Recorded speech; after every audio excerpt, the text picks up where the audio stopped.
Welcome back to AM Northwest.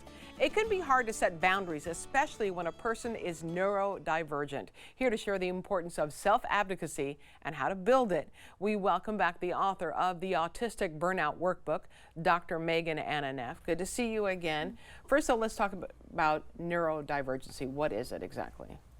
So neurodivergence speaks to those of us who our brain wiring, our nervous system wiring, processes information differently than neurotypical. So that could be cognitive information, sensory information, as well as social information. So some of the classic things we think of are things like autism, ADHD, dyslexia, epilepsy. Those are all forms of neurodivergence. Okay, and now let's talk about self-advocacy, and what do you mean by that? Yeah, so the first time I heard the word self-advocacy, I was a little bit intimidated. I'm like, that's kind of a big, scary word. What does that mean? Is that going to protests? But it's actually a pretty simple concept. Now, it can be emotionally complex, but it's simple in concept, and that is essentially being able to check in with ourselves, know what we need. That can be a complex process in and of itself, especially for neurodivergent folks, and then communicating that to the people around us. So give me an example of someone who is neurodivergent in need and how you self-advocate.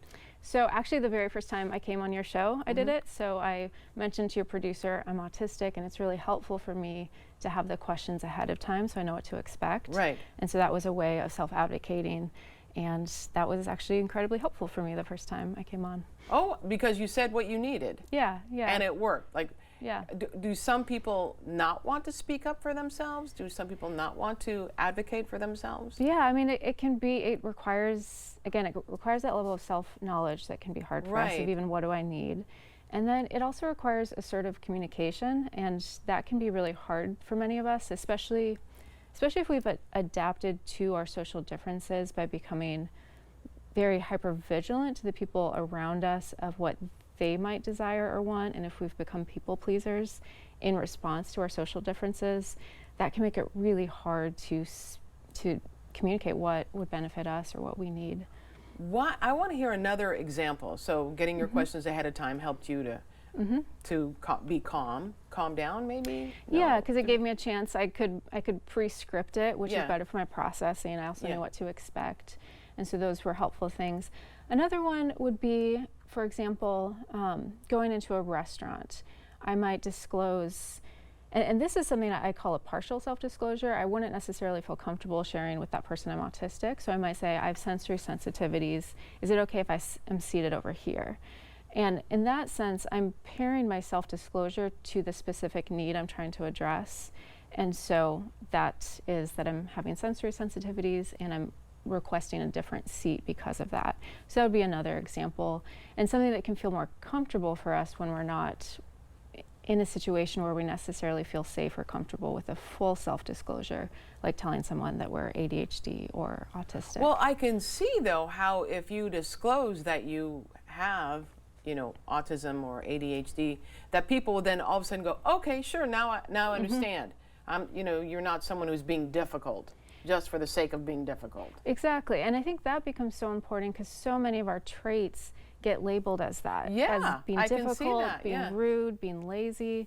So for some folks, when they have, especially in the workplace, if they have context for, okay, this employee, they're not being forgetful or lazy, this is an executive functioning challenge with ADHD, or they're not being rude, this is direct autistic communication, that can lead to a lot of understanding and compassion. Boundaries are also important. So talk to me about that. Yeah, so boundaries are important for all humans, but I think, especially for those of us who are neurodivergent, we might have more specific boundaries. For example, I have more body boundaries than the average person, and you need more of a space? And yeah, so for example, it's really common for women socially to just kind of go in for that hug. Yes! Yep. Because that's what I do. Yeah. Good thing I didn't go near you. Thank you. Yeah, you're welcome. Yeah, and if you had, maybe I either would have decided, it's more awkward to assert the boundary than to accept the hug, or perhaps I would have practiced a boundary and say, I'm not really a hugger, but I'll shake your hand. Is that how you handle it then? Yeah, I mean, I think there are situations where it would actually cause more stress to communicate the boundary, right? Depending on what the experience is, because that's also a stressful experience to communicate a boundary. It can be socially uncomfortable to reject a hug, for example. And so there are some people might take it personally. Yeah. Which is, again, that's where the self-disclosure piece, when it's safe to do so, when we're comfortable, can be helpful. So the other person knows it's not about them. It's about how I experience touch, right? And my experience. I wanted to touch on too how you found out you were on the autism spectrum, and you didn't find out till you were 30, in your 30s? Yeah, I was 37, so it's becoming more and more common where for a lot of those of us in the last generation, we learned this after a child's diagnosed, and that was a similar experience for me, where one of my children was diagnosed. I started looking into autism in girls, and it was interesting because I had just finished my clinical training. I thought I should have known, and all of a sudden, my whole life made sense in a way that I understood. And at that point, I actually had a lot of psychological data that I was looking through on myself because of my training.